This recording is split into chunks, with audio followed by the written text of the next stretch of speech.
नमस्ते बच्चों, मैं दीपक कुमार गुप्ता आपका हार्दिक स्वागत करता हूं। आज हम पढ़ने जा रहे हैं समास। सम उपसर्ग, अस धातु, घई प्रत्यय है। ये भाववाची शब्द है। समास किसे कहते हैं पूर्व में हम बता चुके हैं, फिर भी आपको वापस संक्षिप्त में बताते हैं। समसनम समास अर्थात संक्षिप्तीकरण ही समास है। अनेक पदानाम एक ही बहुनम, अनेक पद जब एक पद बन जाता है, एक पद के रूप में हो जाता है तो उसे ही समास कहते हैं। संस्कृति समास पंचदा, संस्कृत में समास 5 प्रकार के होते हैं।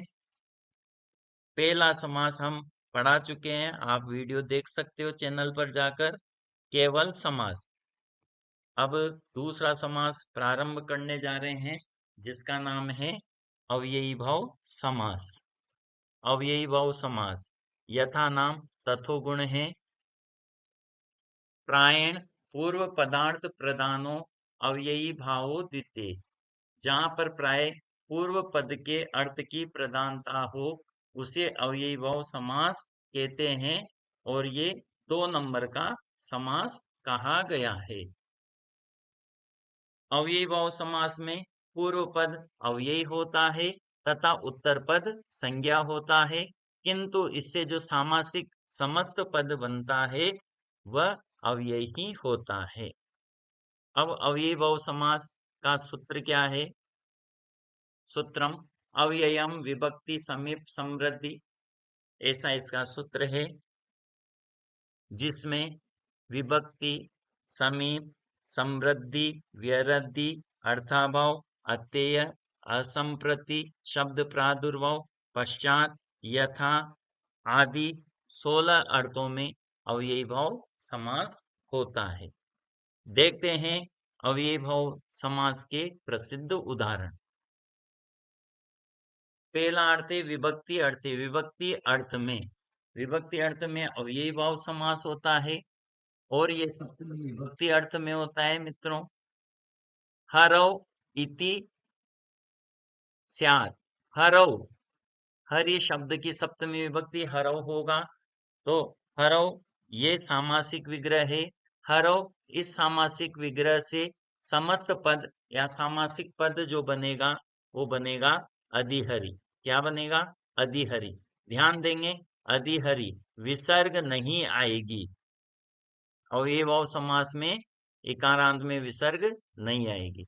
अगला उदाहरण है समीप अर्थे। समीप अर्थ में कृष्ण से समीपम, कृष्ण के समीप, तो जिसके समीप होता है उसमें षष्ठी विभक्ति आती है। कृष्ण से समीपम सामासिक विग्रह है, इससे जो सामासिक पद बनेगा वो बनेगा उपकृष्णम, तो यहाँ उप अव्ययी है और ये समीप अर्थ में है। अगला उदाहरण देखते हैं, अर्थाभाव अर्थे। अर्थ के अभाव अर्थ में, अर्थ से तात्पर्य यहाँ वस्तु है, वस्तु के अभाव अर्थ में अव्ययी भाव समास होता है। जैसे मक्षिकाणाम अभाव, मक्खियों का अभाव, इति निर्मक्षिकम। अगला उदाहरण देखते हैं, विप्सा अर्थे। दिने दिने इति प्रतिदिनम। दोस्तों यहाँ पर 2 तरह से विग्रह किया जा सकता है।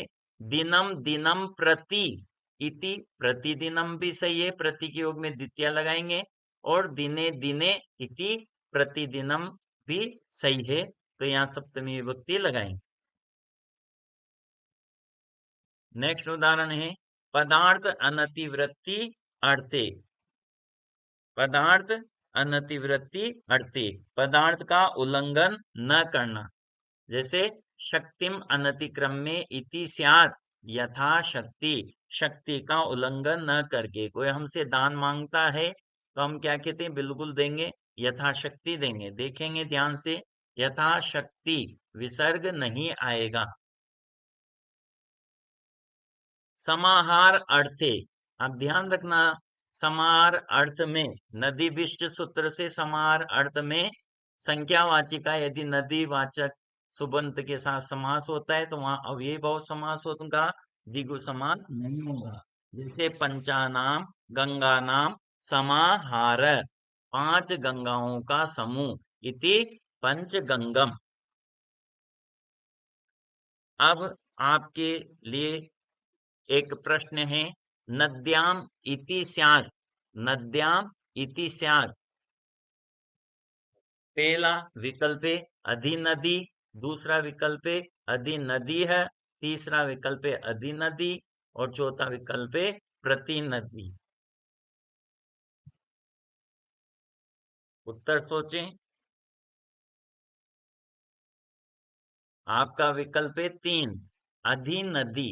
ध्यान रखेंगे जो दीर्घ इकारांत शब्द है उसमें अव्ययीभाव समास में छोटी ई की मात्रा हो जाती है, जैसे अधिनदी, अधिस्त्री, अधिकुमारी। अगला प्रश्न है, एकम एकम प्रति इति स्यात्, प्रत्येक, प्रत्येकम, प्रत्येकः, प्रत्येकाः। सोचें। और आपका उत्तर है प्रत्येकम, 2 विकल्प सही है, प्रत्येकम। अब एक और प्रश्न स्क्रीन पे नजर आ रहा है आपको, विघ्नानाम अभाव इत्यत्र सामासिक पदम स्यात्। विघ्नानाम अभाव सामासिक विग्रह है, इसका समस्त पद, इसका सामासिक पद, और ये भाव समास में क्या बनेगा? आपको कमेंट बॉक्स में कमेंट करके उत्तर देना है। धन्यवाद। जेतु संस्कृतम जेतु भारतम।